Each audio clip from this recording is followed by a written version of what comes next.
ఏమి చేస్తే నువ్వురా నా నిజమైన భక్తుడివి అని అంటాడో అర్జునుడి ప్రార్థన మేరకి పరమాత్మ చెప్తాడు, భక్త్యాతు అనన్యయా శక్యః అహమేవం విధోర్జున జ్ఞాతుం ద్రష్టుంచ తత్వేన ప్రవేష్టుంచ పరంతప.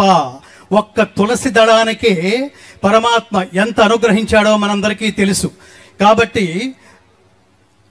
రత్న ఖచ్చిత కిరీటాలు పరమాత్మకి సమర్పిస్తేనో, కోట్లాది రూపాయలు పరమాత్మకి సమర్పిస్తేనో, బంగారాలు పరమాత్మకి సమర్పిస్తేనో పరమాత్మ ఆశీస్సులు మనకి లభ్యం కావు మిత్రులారా. అనన్యమైన భక్తి చేత మాత్రమే పరమాత్మని మనం సులభంగా పొందవచ్చు. ఇలాంటి విశ్వరూపాన్ని గ్రహించడానికి, యథార్థంగా చేరుకోవడానికి, అర్థం చేసుకోవడానికి అనన్యమైన భక్తి చేత మాత్రమే సాధ్యమంటాడు. అర్జునుడు మరొక ప్రశ్న కూడా అడిగాడు, పరమాత్మ నీ అనుగ్రహం పొందాలంటే మానవాళికి కావలసిన క్వాలిఫికేషన్స్ ఏమిటి అని అడిగితే 55వ శ్లోకంలో విశ్వరూప సందర్శన యోగంలో శ్రీకృష్ణ పరమాత్మ చెప్తాడు, మత్కర్మ కృన్మత్ పరమః మద్భక్త సంగవర్జితః నిర్వైర సర్వభూతేషు యస్సమాం ఏతి పాండవ. అంటే పాండవ నేనే పరమగతి అని నమ్మవలెను, సమస్త కర్మలను భక్తి శ్రద్ధలతో నాకే అర్పించవలెను, సంగరహితుడై ఉండవలెను, సమస్త ప్రాణుల యందు వైరభావము లేక ఉండవలెను. అలాంటి భక్తుడికి మాత్రమే నేను భక్త సులభుడను, అలాంటి వాడు మాత్రమే నాకు భక్తుడని నేను భావించడానికి అర్హత ఉంటుంది అంటాడు పరమాత్మ. కాబట్టి ఇలాంటి భక్తి వేదికల దగ్గరికి వచ్చేటప్పుడు మీరు జాగ్రత్తగా గమనించండి మిత్రులారా. తిరుమలకు వెళ్లే వాళ్ళు భక్తుల రూపంలో వెళుతున్నారా, పర్యాటకుల రూపంలో వెళుతున్నారా అని ప్రశ్నించుకుంటే, లేదు నేను త్రికరణ శుద్ధిగా పరమాత్మను దర్శించడానికే వెళుతున్నాను అని ఎవరైతే గుండెల మీద ఆత్మశుద్ధిగా చెయ్యి వేసుకుని అనుకోగలరో వాళ్ళకి మాత్రమే పరమాత్మ సులభుడు మిత్రులారా. వారికి మాత్రమే.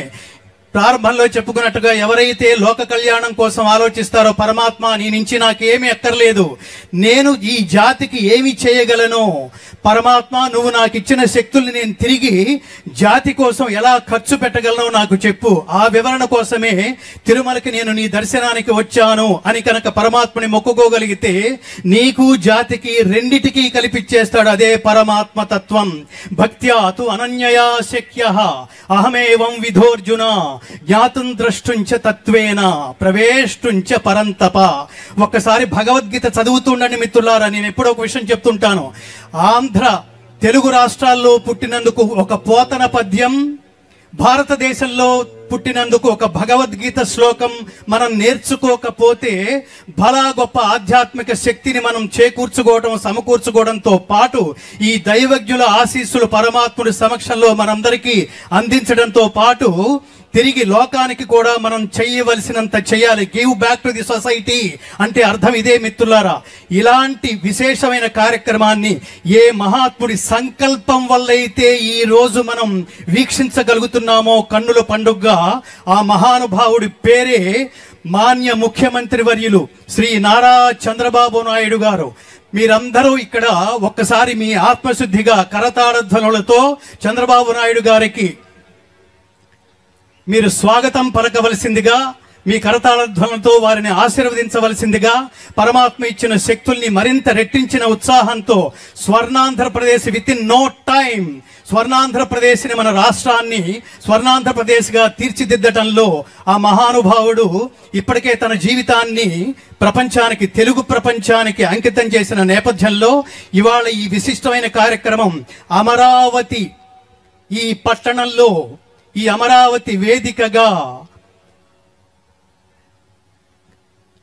ప్రపంచం ఆశ్చర్యపోయే, ప్రపంచం ఆనందించే గొప్ప స్థితికి తీసుకువెళ్లాలనే సంకల్పం ఈ రోజు ఈ వేదిక మీద స్వామివారి సమక్షంలో జరగబోతోంది. అమరావతి అభివృద్ధికి ఈ రోజు విశేషమైన పునాది పడబోతోంది.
ఇప్పటి వరకు కర్ణపేయంగా అన్నమయ్య సంకీర్తనల పుష్పాలని, ఆ పుష్పాల సౌరభాలని ప్రపంచవ్యాప్తం చేసి మరొక్కసారి పంచిపెట్టిన ప్రసిద్ధ భారతీయ గాయనీమణులు ప్రియా సిస్టర్స్ వారికి మాన్య ముఖ్యమంత్రి వర్యులు శ్రీ నారా చంద్రబాబు నాయుడు గారి చేతుల మీదుగా సత్కారం జరగబోతోంది.